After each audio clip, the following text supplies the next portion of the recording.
The Murder Shelf Book Club contains disturbing content related to real-life crimes. Listener discretion is advised. Could the letters and the scorched bomb fragments help investigators to grasp not just what the bomber did, but why he did it? Could they shed light on what strange motivations arose from FP's life circumstances? If Captain Finney was to make a leap into new ways of thinking about evidence, he would have to do so quickly. 16 years after his debut, FP was delivering more powerful bombs and shrewdly depositing them where dense crowds congregated, a strategy that would present grave dangers during the holiday season ahead. From Incendiary, The Psychiatrist, the Mad Bomber, and the Invention of Criminal Profiling by Michael Cannell.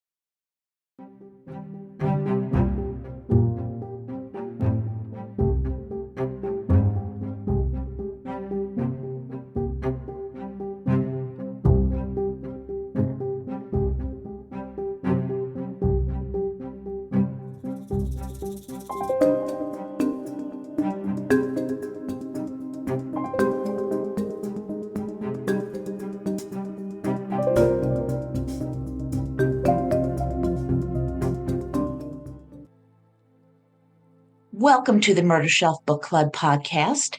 I am your host, Jill. This is part 2, episode 154, Oedipus Rising, on my new trilogy, Incendiary, The Psychiatrist, the Mad Bomber, and the Invention of Criminal Profiling by Michael Cannell. What a first episode, right?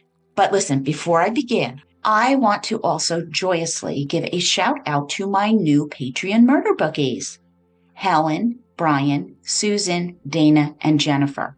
I am so glad to be doing this with you, discussing true crime developments, picking the next book to feature on the podcast, and my serial killer case studies. It always means so much to me, and I don't want to do this alone.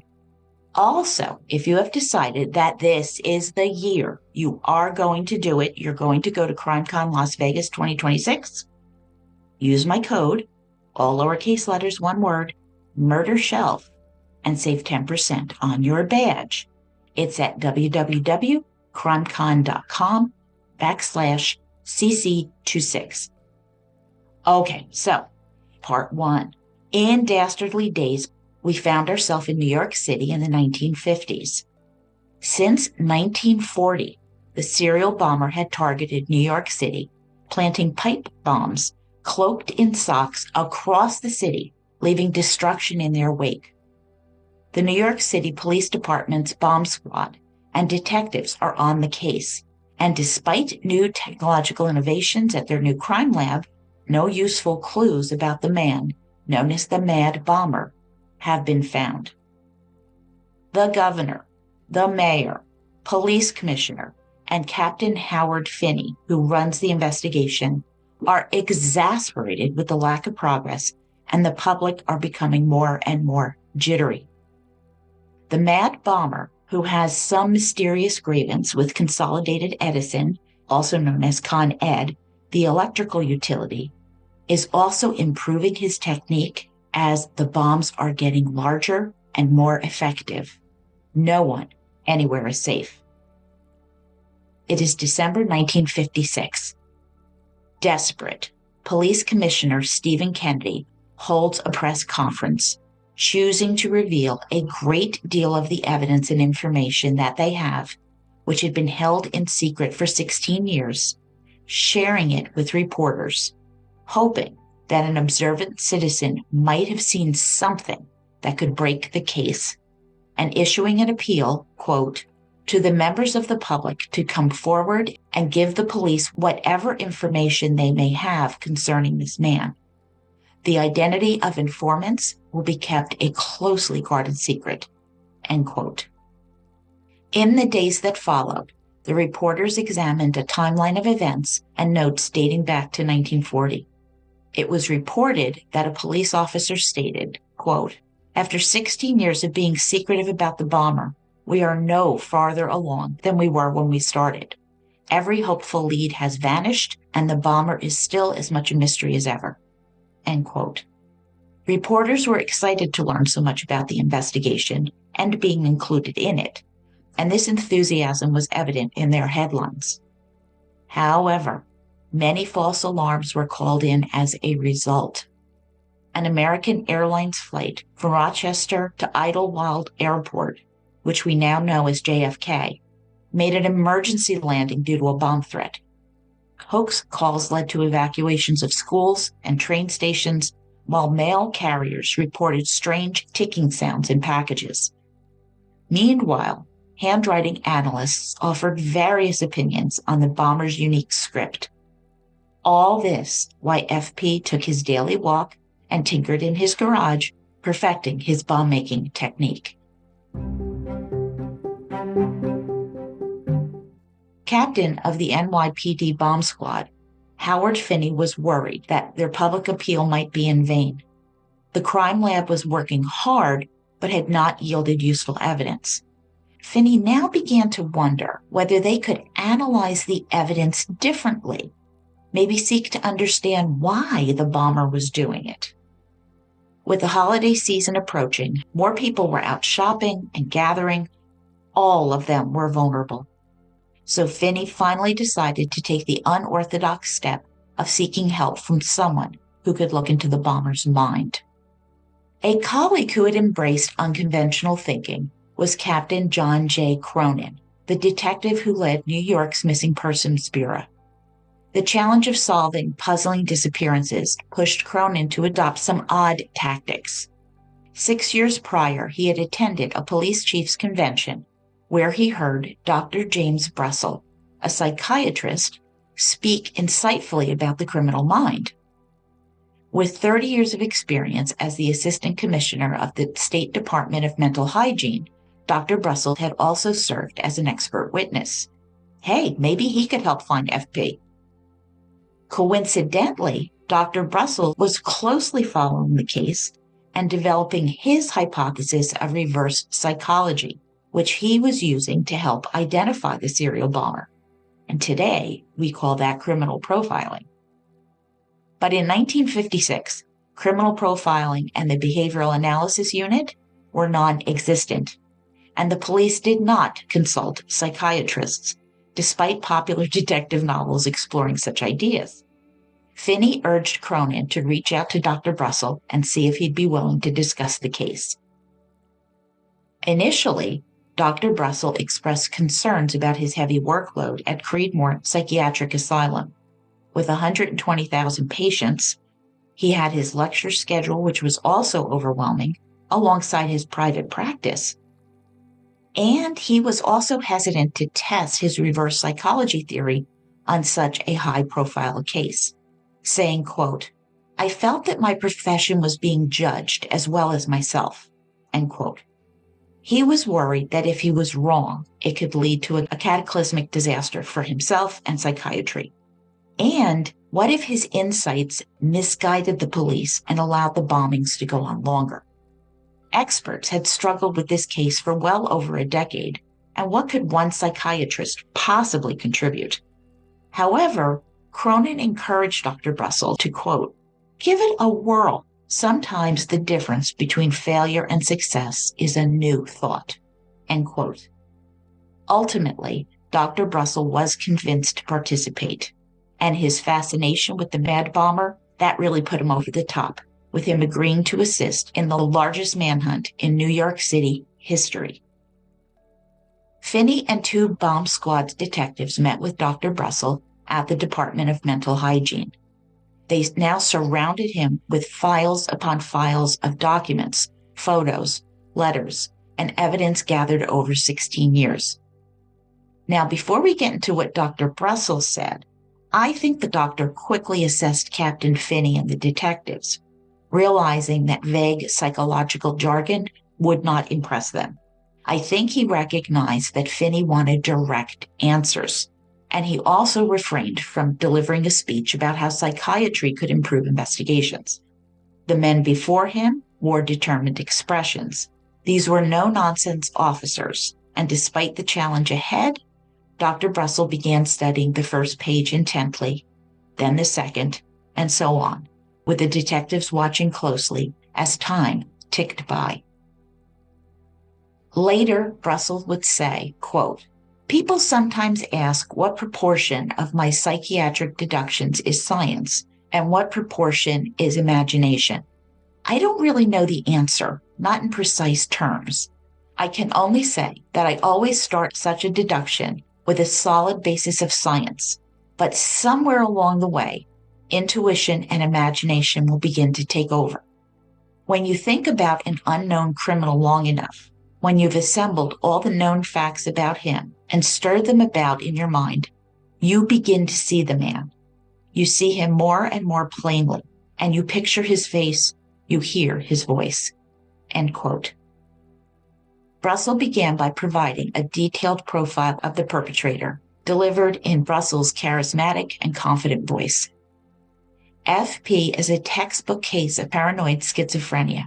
He suffers from a chronic condition which is characterized by persistent, logically constructed delusions. This disorder can often create an aloof and a distant demeanor. Individuals with this condition may hear voices or see things that are not real and fear being controlled by others or other objects. So think about one of the people who wears a tinfoil hat to block radio waves from influencing them. They are convinced that there are conspiracies against them. Reclusive and antisocial, they harbor an intense hatred for imaginary enemies. Now, despite their condition, they can appear quite normal, dressing, eating, nodding hello, even driving a car. However, when part of their delusion is triggered, their tone can change dramatically. Quote, "The paranoidiac is the world's champion grudge holder," end quote, Brussel explained. Most people experience anger, a flare-up, and eventually get over it. But not so for the paranoid individual. Their anger does not dissipate. If they believe that they have been wronged, that anger festers in their minds. And we can see this in FP's rage at Consolidated Edison. Also, this type of disorder worsens over time. The average paranoid individual does not become fully symptomatic until after the age of 30, around the time FP planted his first bomb in 1940. Thus, now he would be approximately 46 years old. Using inferential deductions, Brussel paused, summoning the courage to continue exposing his reverse psychology theory. Paraphrasing now, FP is a symmetrically built male, neither fat nor skinny. Now, he drew these conclusions from the work of a German psychiatrist, Ernst Kretschmer, who correlated body type with psychological disorders. After studying 10,000 patients, Kretschmer found that the majority of individuals with paranoia had athletic bodies, medium to tall, with well-proportioned frames. The probability was 17 out of 20 that the bomber fell into this category. So today, for the record, Kretschmer has been refuted with more advanced scientific investigation. Brussel continued, FP believes he is superior, a manifestation of his self-righteousness. He is punctilious, meaning his attention to detail is excessive. He is overly neat and overly concerned with precision. He endeavors to write in perfect block letters, ensuring that there are no smudges or erasures. This is a neat, proper man. He worked for Consolidated Edison, delivering exemplary work and consistently producing the highest quality results. Punctual, neatly dressed, and clean-shaven, he has no criminal history. He has never been involved in brawls, drunken tirades, or anything messy.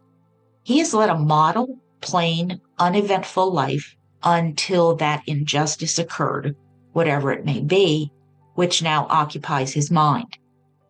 He is modest, wearing nothing fancy or flashy. Methodical and prompt in his actions, he reflects a diligent demeanor. Captain Howard Finney listened, and he could see it. Quote, "Keep going, doctor," end quote. FP believes that he has been persecuted since his earliest years, particularly between the ages of 3 and 6, when he began to develop his sense of gender identity. Rooted firmly in Freudian psychoanalysis, Brussel explained that shame from forbidden sexual desires likely caused FP to develop an erotic fixation on his mother. Today, we commonly refer to this as having mommy issues. This dynamic very much aligned with the Oedipal complex. FP thinks, quote, "I desire my mother, but that is horrible and unacceptable because she's married to my father, with whom I compete for her love and affection.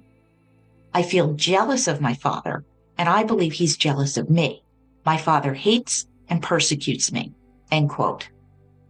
Now, while the primal source of this angst may fade from memory, the sense of persecution does not. It grows into a desire for revenge as he seeks a cause, an explanation for his feelings. Freudian theory poses that the Oedipal complex typically resolves itself when boys come to realize that their grievances are misconceived, allowing them to reconcile with their sexual impulses, which eventually finds suitable outlets: girlfriends, lovers, spouses, whatever. However, in a disordered mind like FP's, the perception of persecution shifts from his father to teachers, bosses, politicians, companies, any symbol of authority. Guilt by association becomes part of his desire for revenge. "Ah," said Cronin and Finney in unison. "So that's why FP hated Con Ed in his letters, but he only targeted Con Ed with his bombs early on. Now he had bombed so many other locations that had nothing to do with Con Ed. But to him, they did have some bizarre connection and were conspirators in this persecution." Brussel added, quote, "Yes, he twisted around so that wherever a wire runs, gas or steam flows from or to Con Ed, it's now a bomb target. He had even written about Con Edison and the others, all the liars and cheats," end quote. Okay, all the liars and cheats, that's all the other targets. Now, if FP decided that some entity was part of this conspiracy, he acted with total conviction. He cherry-picked corroborating details, affirming his paranoid premise. And he cannot understand why others do not see what he does so clearly, which fosters his arrogance and self-righteousness. FP believes that he has formed a secret alliance with God to pursue his personal mission. That makes him hard to catch, as he will never reveal his intentions to anyone. Convinced he has divine approval, he feels justified in committing extreme acts to correct what he sees as wrongs and to punish those who reject his claims. But his arrogance, despite his perfectionism, will make him difficult to work with, potentially leading to poverty. He presents himself as well-groomed and well put together. He is a self-sufficient lone wolf.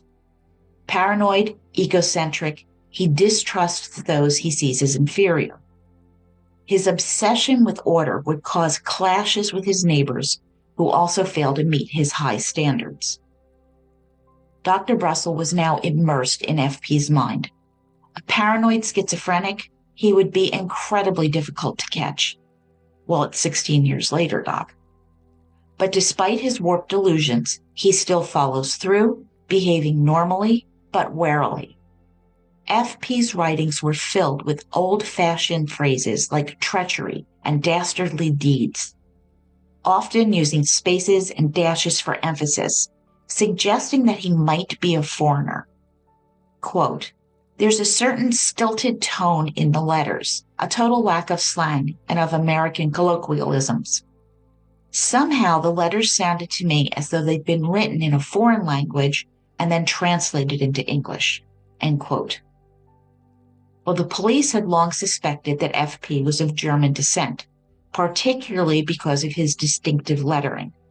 However, Dr. Brussel believed that FP was likely Slavic, as anarchists and radical bombings had their roots in Eastern Europe. Finney now asked for clarification, and Brussels explained, quote, "Historically, bombs have been favored in Middle Europe, and so have knives. But when one man uses both, that suggests he could be a Slav," end quote.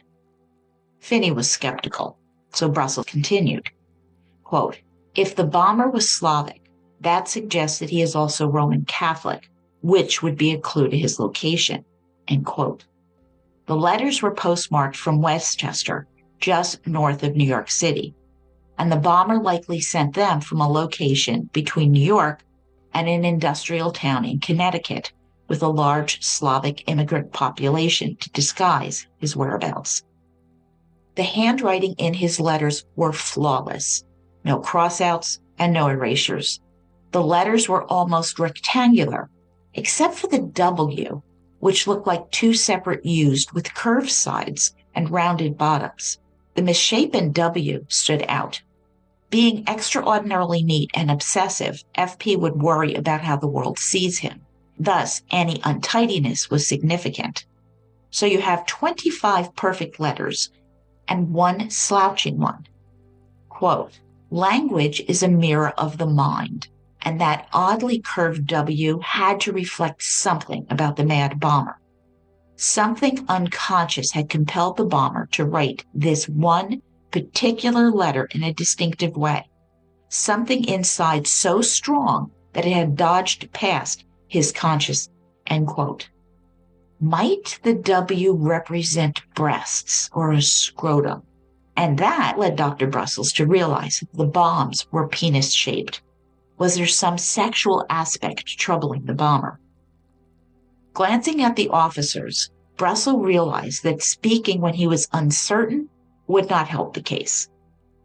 As he continued to examine the photos of the crime scenes, he noted the slash that the bomber had made in the theater seats, where he then inserted the bombs. After he had first read about this in the newspapers, it had disturbed Brussels. There really wasn't any need to slash the seats. A careful person would avoid any unnecessary risk to minimize sign of his presence. So why did the bomber take such bold action? Could the seats symbolize the pelvic region of a human being? Was he using the knife as a symbol of penetrating a woman, and then he would push the bomb deep into the gash?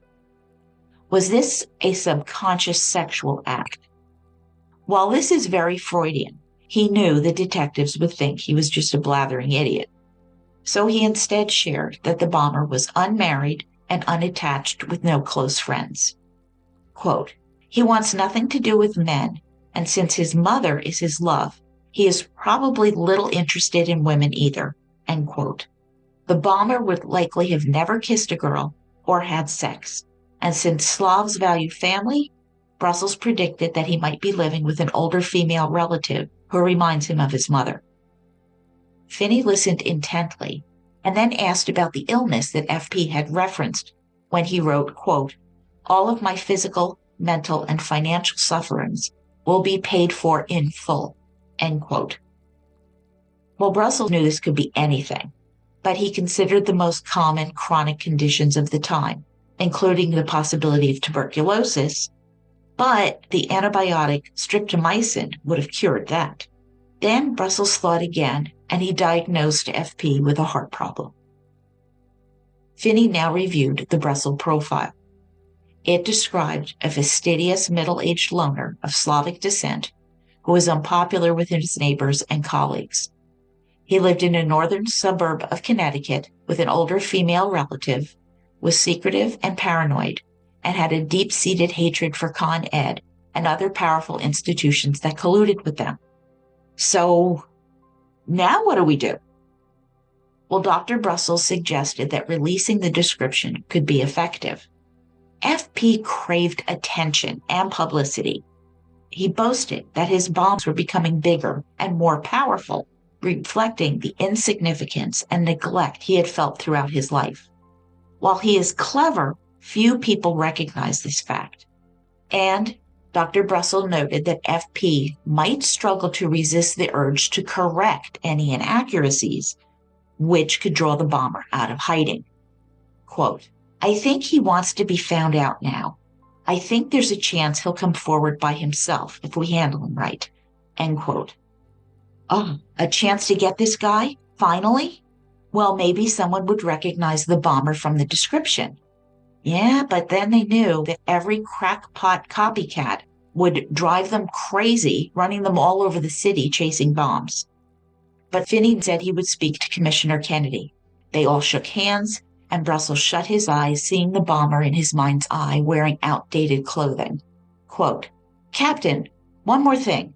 When you catch him, and I have no doubt you will, he'll be wearing a double-breasted suit, and it'll be buttoned. End quote. Okay.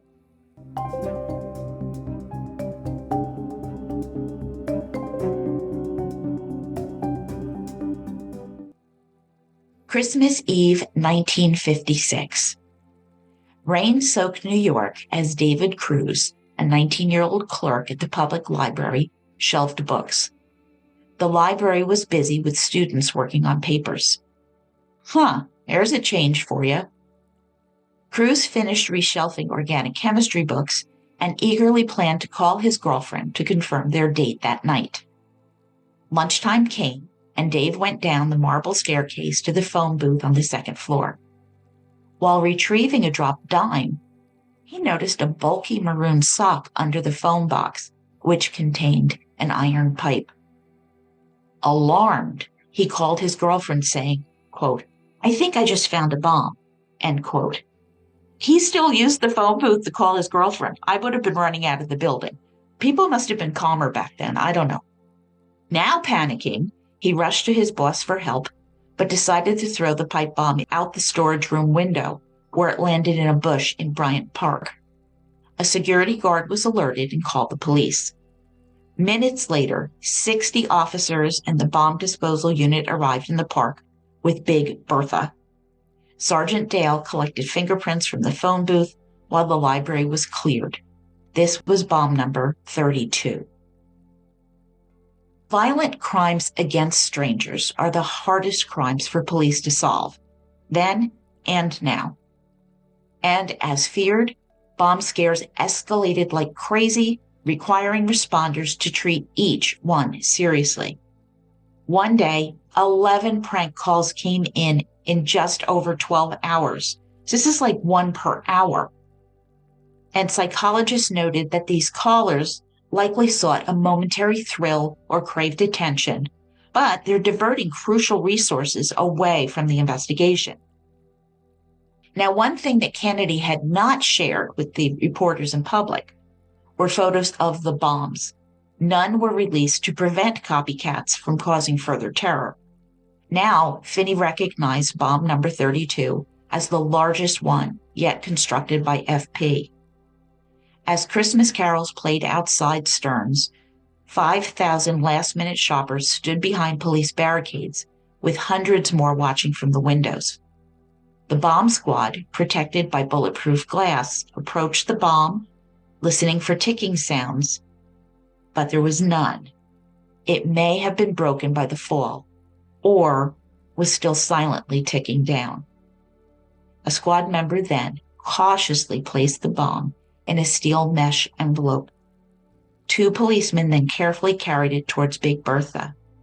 After the truck sped away to the military facility, the plan was to detonate it if it remained intact for 72 hours, as it was too risky to attempt to defuse it. The New York Times front page headline read, Bomb in Fifth Avenue Library spurs hunt for psychotic. It rehashed much about the case until the last section titled, Psychiatrist Conceives Image, on Dr. James Brussel. Quote, a single man, 40 to 50 years old, introverted, unsocial, cunning, neat with tools, contemptuous of others, resentful of criticism of his work, which he conceals, superior, end quote, describing the bomber. Reading the story, James Brussel was happy that the police had largely followed his advice, and he was glad he left out his Oedipal conclusions. I can imagine that one. Well, a few nights later, the phone rang at the Brussels residence in Queens. Due to his work with violent criminals, Dr. Brussel had an unlisted number. However, calls could still reach him at Creedmoor, where they were forwarded to his home. A voice on the line asked, quote, "Is this Dr. Brussels, the psychiatrist?" "Yes, this is Dr. Brussels," he replied. "FP speaking. Stay out of this or you'll be sorry." End quote. Now, Dr. Brussel tried to keep him talking so they could trace the call, but clever FP hung up. Braving the cold, FP climbed the stairs of the Columbus Circle subway station and admired the marble statue of Christopher Columbus as he approached the newly opened Coliseum, a 4-story exposition hall. Excited for the inaugural car show, he bought a ticket. It cost him $1.50. Feeling the weight of the bomb in his overcoat pocket, he planned to hide it inside while looking at the displays of sedans, Jaguars, and Packards.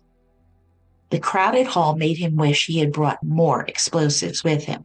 He imagined the chaos of smiling people suddenly screaming and decided to return another day with a cluster of more powerful bombs.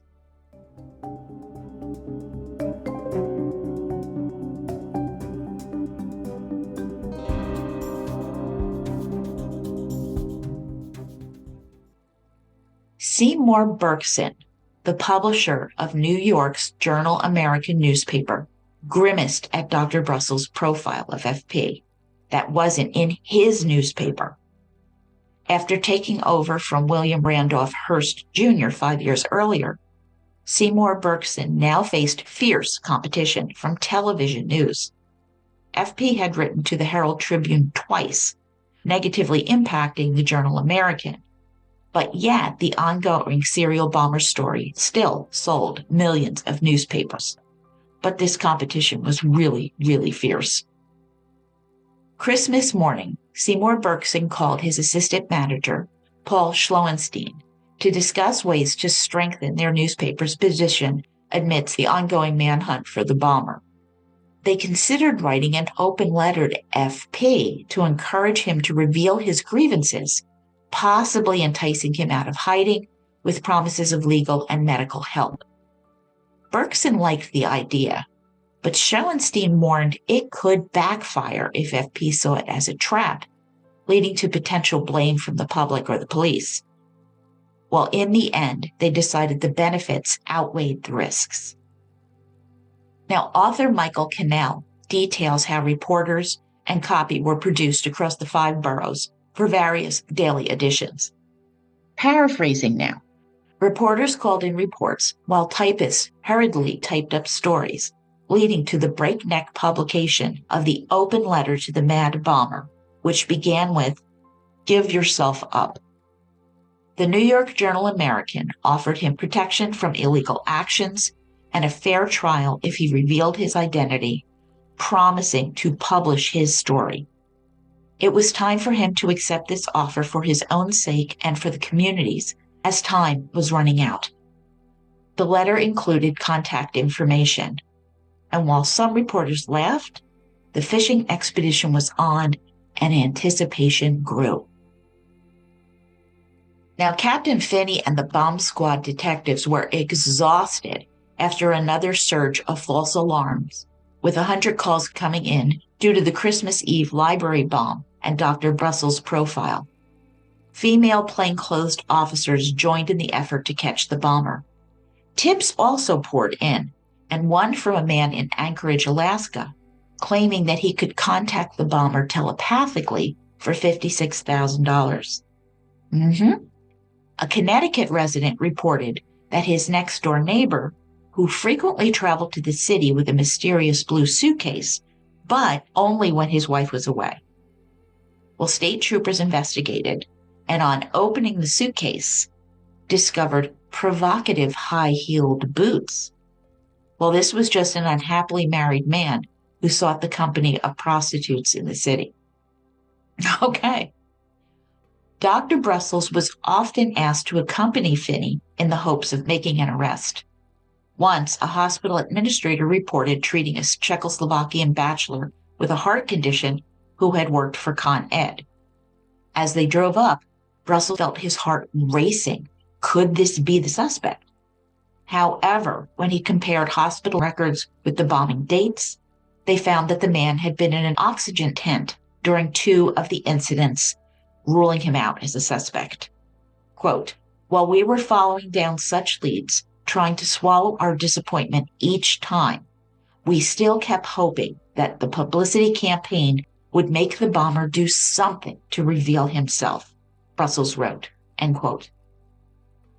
Commissioner Kennedy now added 16 detectives to the bomb squad, bringing the total number to 34.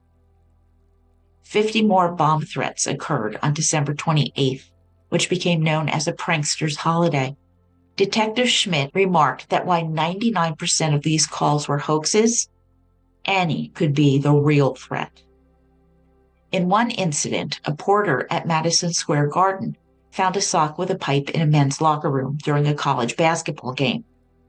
The bomb squad evacuated the area and the arena and discovered it was just a firecracker. Another dud was found at the Commodore Theater on 2nd Avenue. Sergeant Dale called these hoaxes, quote, "a screwball's delight. Honestly, for the life of me, I can't understand what they get out of it," end quote. Well, most sane people don't do that. These are needy, pathetic people.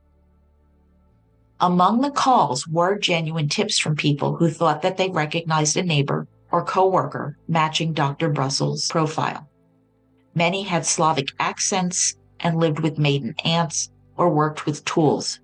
Any could be the mad bomber. Wives wondered about their husbands, especially one from Queens who was convinced her husband fit the description. Quote, "He's plain crazy. Take my word for it and don't bother checking. Just arrest him and put him away. It'll be good riddance for everyone," end quote. Oh boy. The police received a call about a suspicious man at Grand Central Station and apprehended 63-year-old George Cernak, a track maintenance worker. He carried a shopping bag with socks matching those used by the bomber and had a key to a locker at the Rye train station in Westchester. An application for citizenship revealed that he was born in Yugoslavia.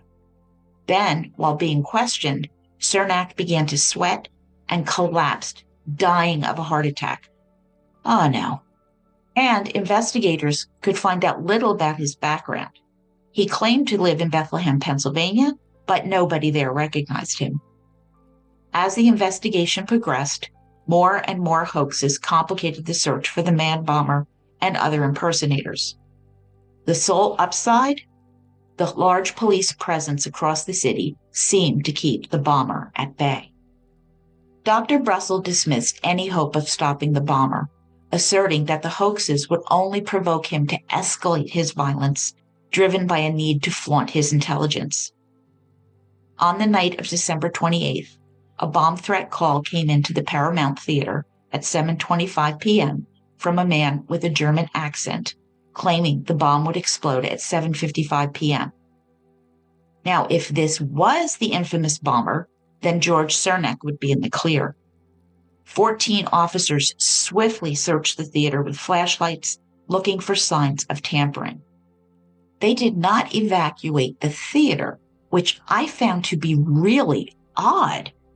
But the goal in this era was to avoid creating a panic amidst the numerous crank calls. And the odds were that this call was another hoax. The Alfred Hitchcock film continued until the credits rolled around 8 p.m. as the audience exited onto Times Square.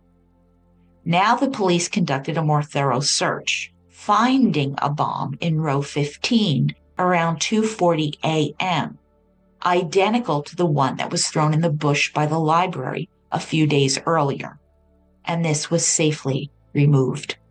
Oh, God. At Fort Tilden, the bomb team dug a 1 meter or 3 foot deep hole and placed these 2 bombs inside.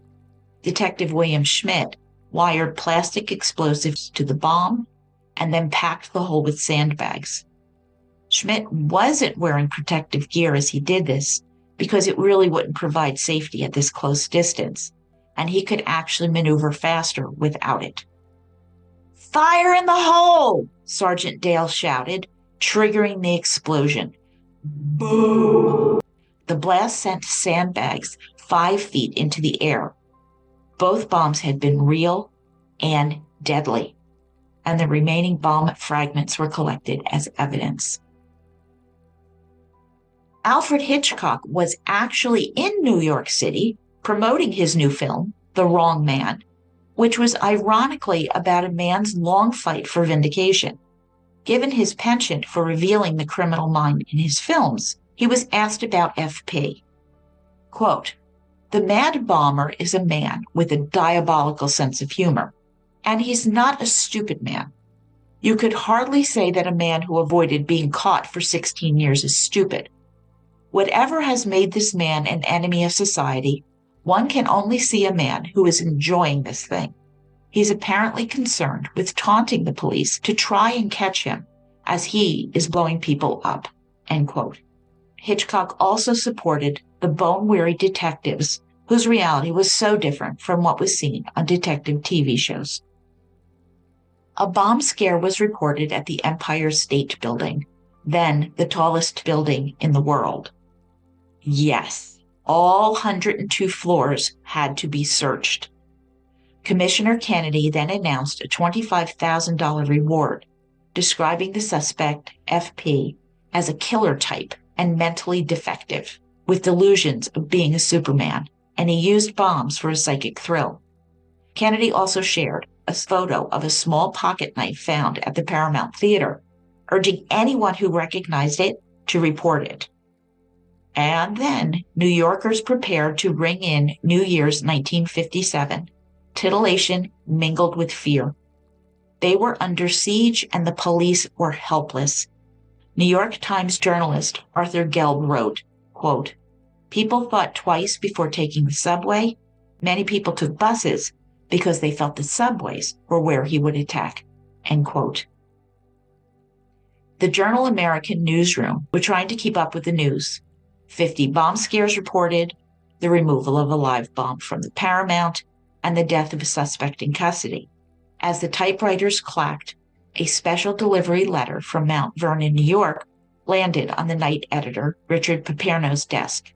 2 days after the newspaper's front-page letter to the bomber, FP's response had arrived, leaving everyone holding their breath. Commissioner Kennedy rushed to the newsroom. Bergson gave the letter to him to read. Quote, "To the Journal American, I read your paper of December 26th. Where were you people when I was asking for help? Placing myself in custody would be stupid. Do not insult my intelligence. Bring the Con Edison to justice. Start working on Lehrman, Poletti, Andrews. These men know all." End quote. As predicted by Brussel, publishing his profile had brought FP out of the shadows. Unable to resist correcting the record, he matched Brussel's description: gloating, haughty, superior, and defiantly proud, without a hint of doubt. And who were these 3 men? All right, Herbert H. Lehrman was the former governor of New York. Charles Poletti was the former lieutenant governor of New York. And Elmer Andrews was the former state industrial commissioner, and all had left office by 1942. So it was likely FP's grievance was linked to a workers' compensation issue with Con Ed during their tenure. And there was more. Quote, "The method of bombing will be different before I am finished.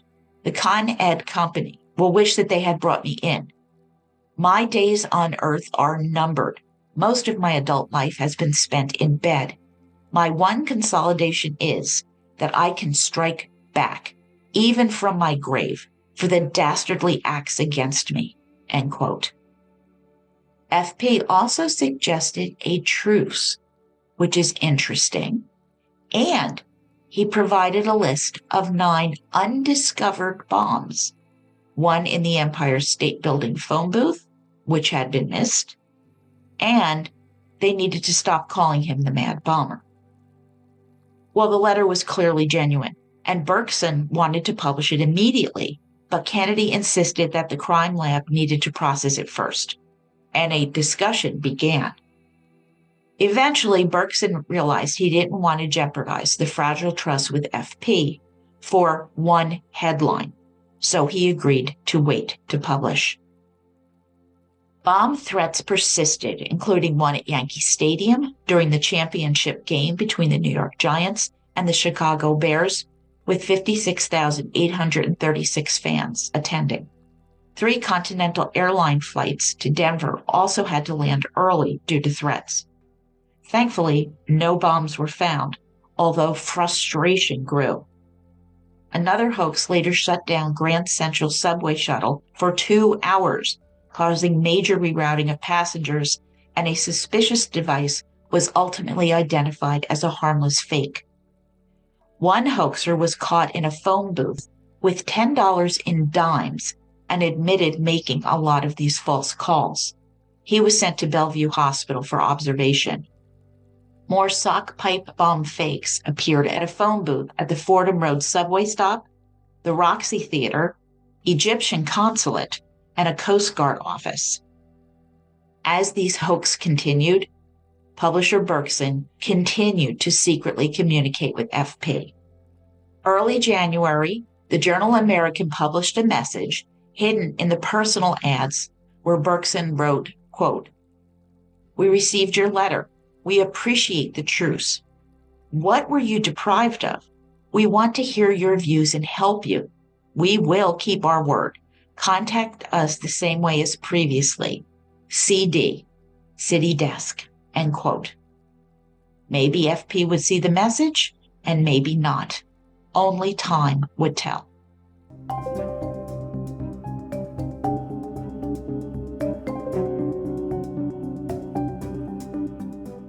It was now a month after Commissioner Kennedy had shared the files with the press, and the public felt a mix of anxiety and strange sympathy for the long-suffering bomber, who had come to be regarded as a kind of anti-hero.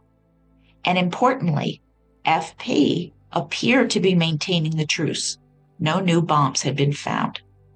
However, the pressure to catch him increased. Now Kennedy ignored Dr. Brussel's geographic profiling insight, instead focusing on White Plains, Westchester County. This belief stemmed from different terminology. New York plumbers call short galvanized pipes line pipe coupling, while in Westchester, it was known as well coupling.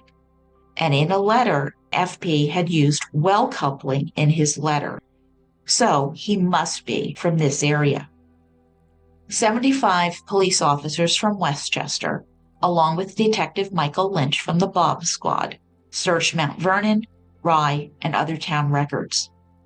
They reviewed the handwriting on 357,000 driver's license applications, 26,000 court documents, and other various legal records.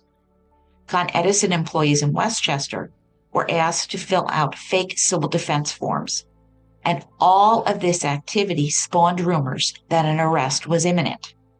Bleary-eyed, the officers sifted through thousands of pages for FP's distinctive block lettering, including finding several hundred possibilities. Detective Joe McNally whittled the suspect list down to 42 individuals, opening files to investigate each one, every aspect of their lives, as he chugged black coffee. Plainclothes officers intensified surveillance and ruled out suspects that had alibis.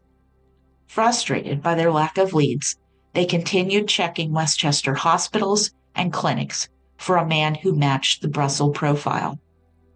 And then investigators found 67-year-old Andrew Claywin, a Latvian widower who had died of pneumonia in a Bronx hospital, and he generally fit the profile description. In his cluttered apartment, they discovered piles of newspapers, a messy kitchen, and a drawer full of hospital receipts.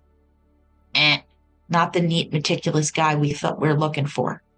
He had written complaints to Mayor Wagner and Secretary of State John Foster Dulles. While Claywin's handwriting showed some Central European traits similar to those of the suspect, it was not an exact match. Meanwhile, the police had interviewed the politicians highlighted by the suspect, Lehrman, Paletti, and Andrews, but none remembered any disgruntled individuals during their tenure.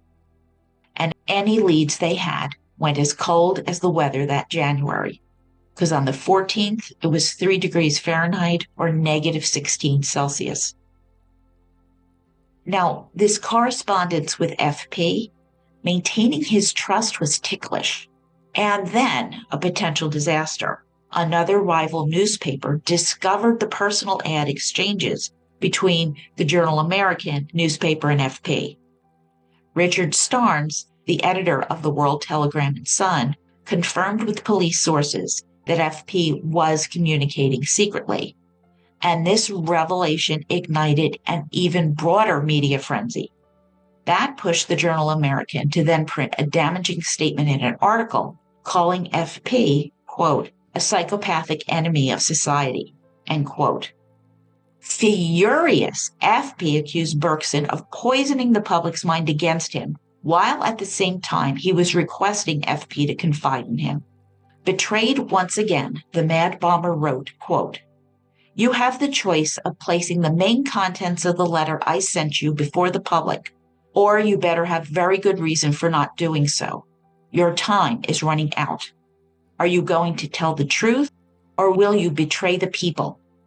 I will buy a paper on Thursday. The responsibility is yours, end quote. Now fears arose that FP would break the truce and renew the bombing. Berkson now met with Commissioner Kennedy, and it was a decidedly uncomfortable meeting. But they agreed to publish FP a letter with some redactions and editing made by Kennedy. They sought to get some clarification on his grievances. And the next day, this was published with 750,000 Journal American newspapers sold. FP's response was mailed from White Plains, and it revealed he was injured at the Consolidated Edison plant, resulting in a permanent disability, and he had no support from the company. He fought for hearings 4 times to address this injustice, but Con Ed insisted he go through workers' compensation, all while blocking his efforts. Despite his complaints and letters, no one seemed to care. He warned, quote, a lot depends on what can be done by March 1st by you people, end quote. Dr. Brussel predicted that being in the shadows would start to frustrate FP, and despite his divine mission, he really wanted to reveal his identity as the man behind the reign of terror, seeking justice. He sought admiration for his cleverness and moral superiority, and he now leaked details about himself, but this alone was not enough to identify him. A search through the vast immigration and natural services files to match his handwriting proved fruitless. More letters were exchanged with FP, seeking additional details so he could have a fair and just hearing. A special delivery envelope from White Plains then arrived. Reporter Douglas Hurley spoke with postal clerk Donald Caputi, who sold an envelope and a stamp, quote, to a big smiling man with a jolly air, end quote, in his 50s, matching Dr. Brussel's profile. After learning about Caputi, the police then interviewed him and had him look at hundreds of mugshots, finding none that matched the jolly customer. A police artist then created a sketch based on Caputi's description, which was believed to be fairly accurate. With the sketch in hand, Commissioner Kennedy privately felt hopeless about catching the suspect, unless he turned himself in. Meanwhile, Berkson appealed to the Mad Bomber again, promising the best medical care and legal counsel. He just had to turn himself in. Berkson had also reached out to the New York Industrial Commissioner, Isidore R. Lubin, and included in an article was Lubin's promise to grant a review of FP's case. Quote, if injustice has been done to this person by the DOL, I will do everything in my power to see it rectified, end quote. Lubin now directed state workers to search for FP's case, a challenging task with 2,000 compensation cases a year from 1940 back to 1914. And the public continued to follow every article in the newspapers, anxiously holding their collective breath. 2 days later, a letter from FP arrived at the Journal-American. He stated that he would turn himself in on January 18th at 2:30 p.m. at the far end of the Coney Island boardwalk. A reporter, photographer, and a group of nervous police officers waited all afternoon in the frigid temperatures with 6 inches or 15 centimeters of snow on the ground. No one showed. Another letter arrived at the Journal-American desk, and this contained crucial information. FP's injury had occurred on September 5, 1931. He had developed pneumonia and 3 months later, tuberculosis. He now spent 16 hours a day in bed. And he believes that a face-to-face meeting with Berkson might be helpful, as it would allow them to discuss matters freely. Now the news staff anxiously wondered if FP would just walk into the Journal-American newsroom. Uh-oh. Commissioner Kelly now visited Berkson at his upscale Fifth Avenue address. They knew they had to tread carefully, or FP might slink back into his cave and disappear. Brussel had been correct, predicting that FP was ripe to share his story of betrayal and martyrdom. Penning a reply to him, given their now established trust, they wrote, quote, "On this basis, we urge you to come forward to avail yourself the opportunity for justice offered you. Please outline the procedure you would like to follow for the face-to-face meeting," end quote. Only this was never published, and things would begin to happen rapidly.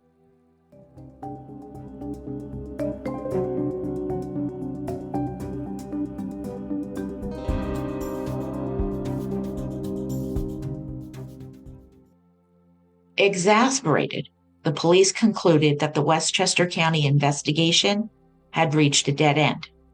And behind the scenes, an urgent paper chase began at Con Ed's Hester Street warehouse in Manhattan.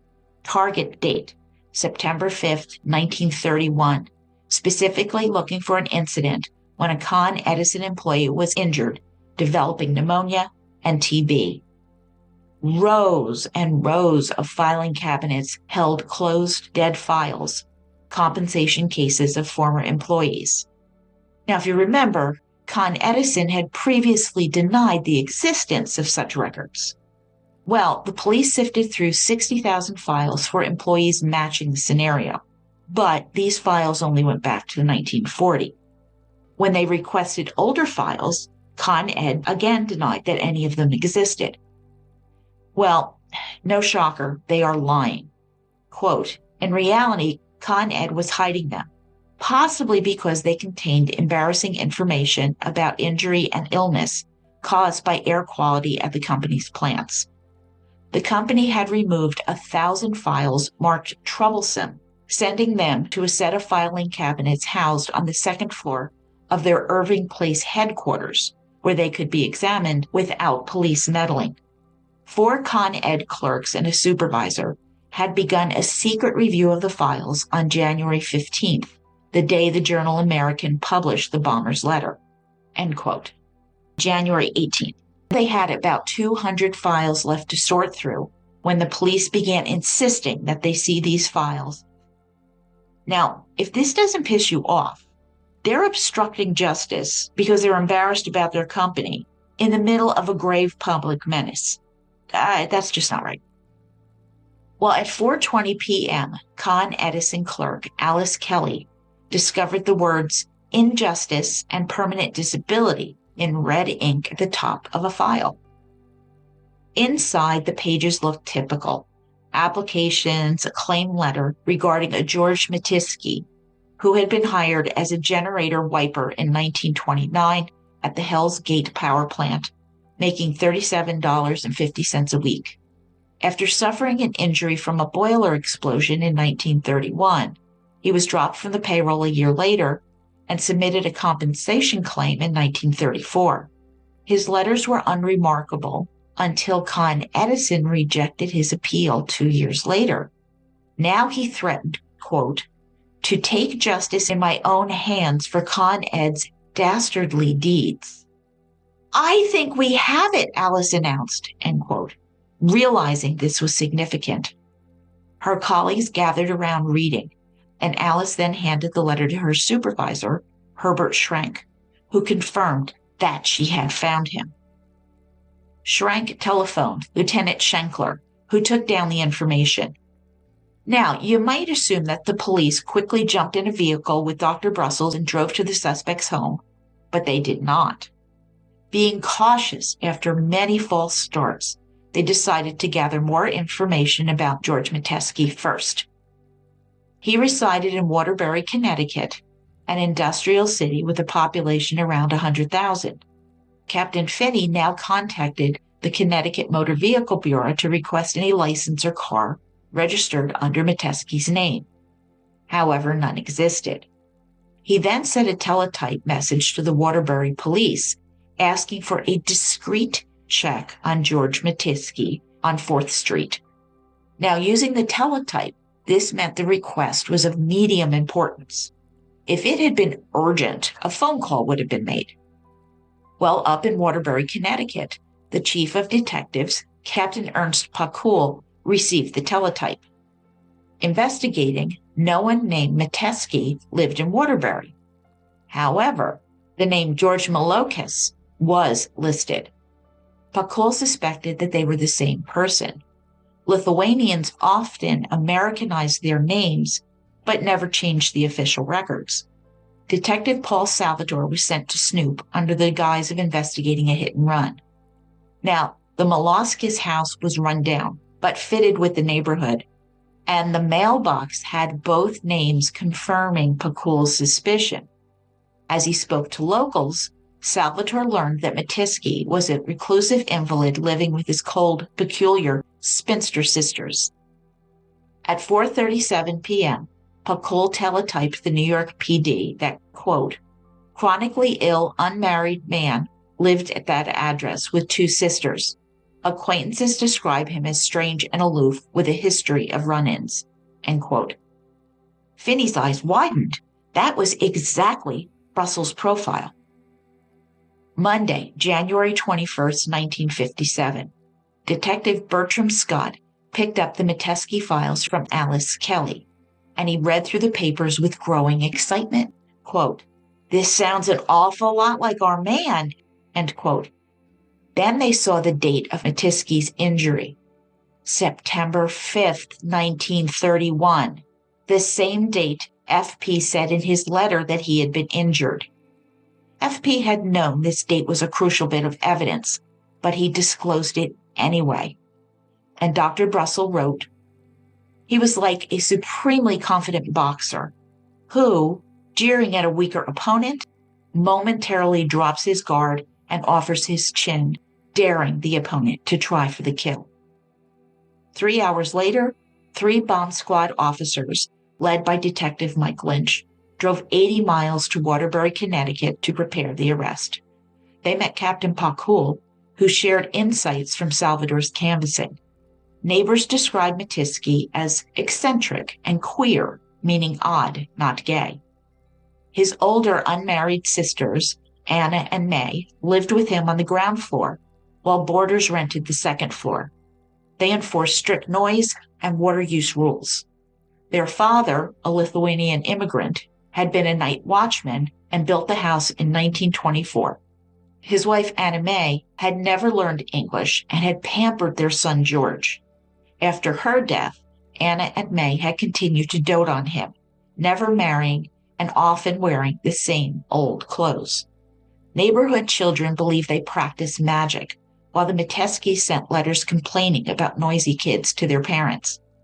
One day, when a ball rolled towards George's garage, he accused the boys of spying on him as they ran to retrieve it. Detective Lynch arrived at the Watertown police station and met with Captain Pakul to compare Metesky's handwriting from the Motor Vehicle Bureau with his Con Ed file. He also confirmed that Metesky had no criminal record in Connecticut. By 8 p.m., they visited a former tenant, Kelly, who had clashed with Metesky in 1942 while Kelly was working for a local Navy contractor. Kelly considered Metesky unstable, and he remembered that the draft board had rejected George Metesky due to lung disease. George Metesky had blamed his rejection on his tenant, Kelly. Well, paranoia there. George also wrote to President Roosevelt, demanding that Kelly be sent to the front lines. Well, Kelly now diagrammed the Metesky residence to make it safer for law enforcement. At 10 p.m., a prosecutor and city court judge signed a search warrant. Back at the New York City Crime Lab, Joe McNally reviewed Metesky's handwriting, finding the FP letters and the letters on Metesky's Con Ed file to be virtually identical. But he hesitated to get too excited given the number of repeated dead ends. At 11:45 p.m., 3 police cars pulled up in front of the dark 3-story house on 4th Street. Lynch and 4 detectives stepped onto the creaking porch, while 2 others went by the rear door. Fakul knocked, and a light turned on, and the door opened to reveal George Metesky, a middle-aged man in round gold-rimmed glasses and burgundy pajamas, looking as if he had just woken up. Fakul introduced the detectives, explaining that they were investigating a hit-and-run and had a search warrant. Metesky's expression was blank, but his eyes hinted at amusement. Inside, the peeling wallpaper and faded curtains suggested years of neglect. Metesky now asked officers to speak quietly so as not to disturb his sisters, and he agreed to show them his bedroom, which was small and very neat. 2 New York City subway tokens were laying on the dresser, and he had a loaded .38 caliber Smith & Wesson in the closet. Metesky knew why the officers were there, and they knew that he knew. They discovered a notebook with more handwriting resembling FP's, and when they asked him to write his name, the letter G showed the same unique double bars at its base. They instructed him to get dressed and requested to see the garage. Metesky perfectly matched Dr. Brussel's profile. Slavic, middle-aged, medium build, living with older female relatives, and having a history of work and neighborhood disputes. When Metesky stepped out of his bedroom, he was dressed in a buttoned, double-breasted suit, spot on Dr. Brussel. Heading to the garage, George unlocked the door and turned on the lights. The garage was spotlessly clean and orderly, as expected, with rolls of tools methodically hung on the wall. A metal lathe was positioned on the workbench. Detective Lynch looked around, saying, quote, "George, we're from New York. You know why we're here, don't you?" Shrugging, he denied it. But then he said, "I guess because you suspected I'm the mad bomber?" And Lynch replied, "George, tell me, what does FP stand for?" He exhaled and replied, "Fair play," end quote, as the near 17-year manhunt came to an anticlimactic end. By now, the sisters awakened, thinking the men must be there to give George the compensation that he was owed all these years. And instead, they saw their brother led to a police cruiser. Quote, "But George couldn't hurt anybody. He's a gentleman in every way," end quote.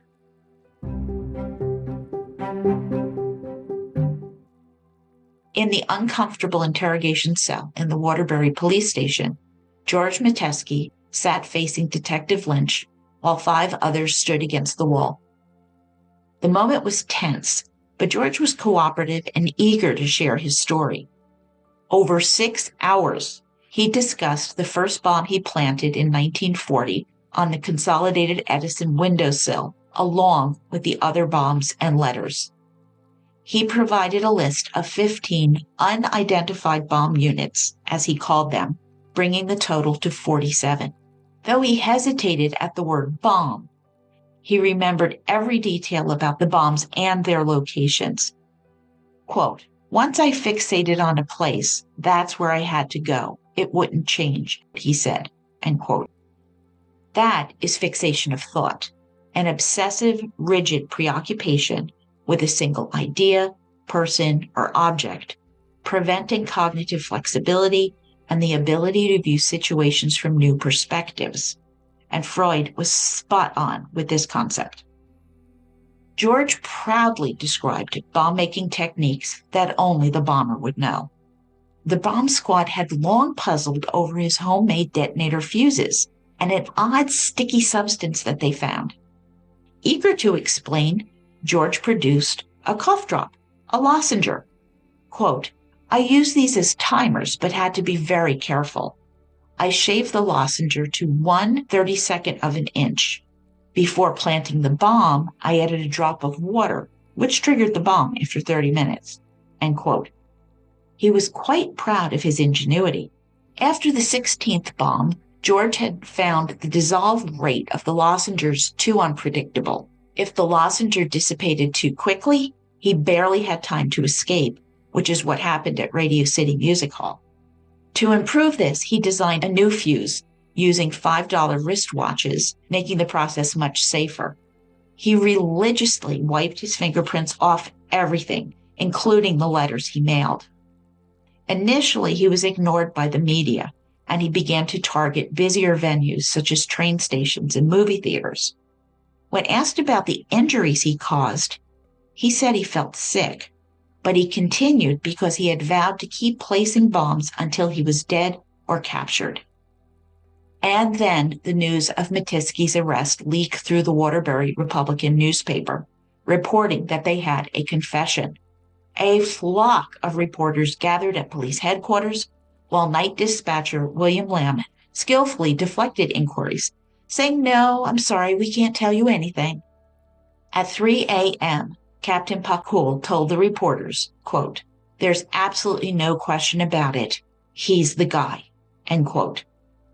An Associated Press photographer captured an image of Metesky in his holding cell, which made headlines across the country the next morning, showing the mad bomber smiling with his hands on the bar, with his thinning hair and receding chin.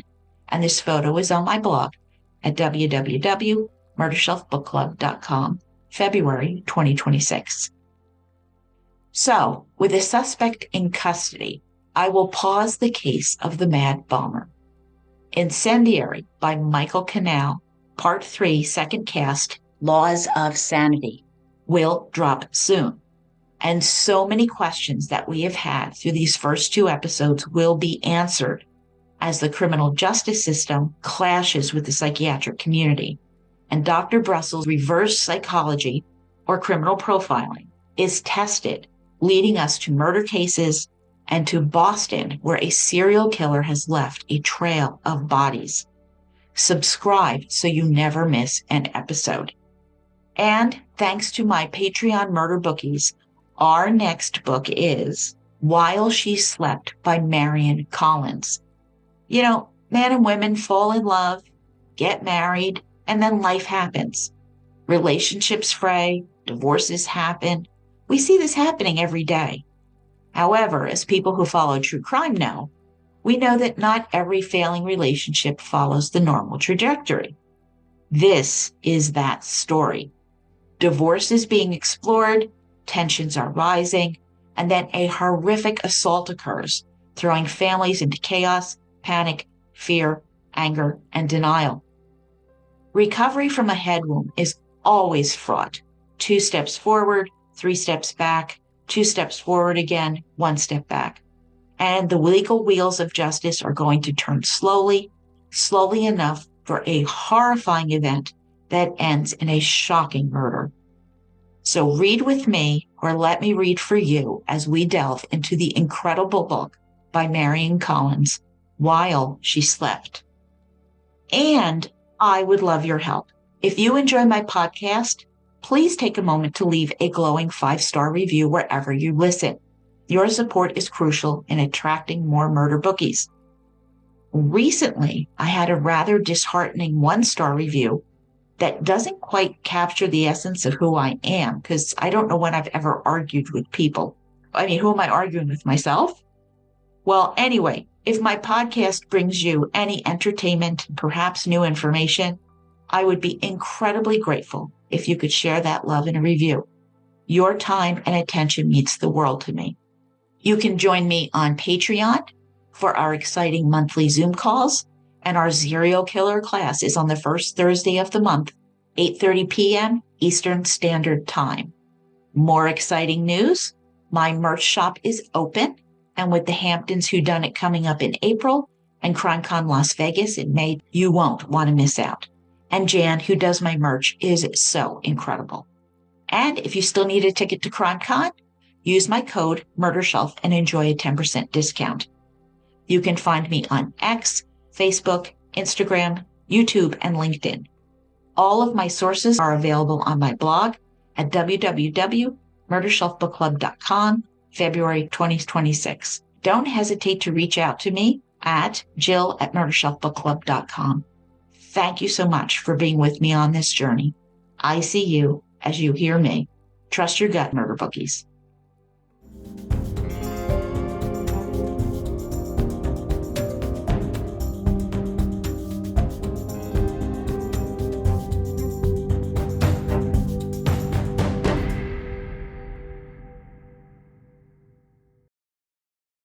Written and produced by Jill, all rights reserved.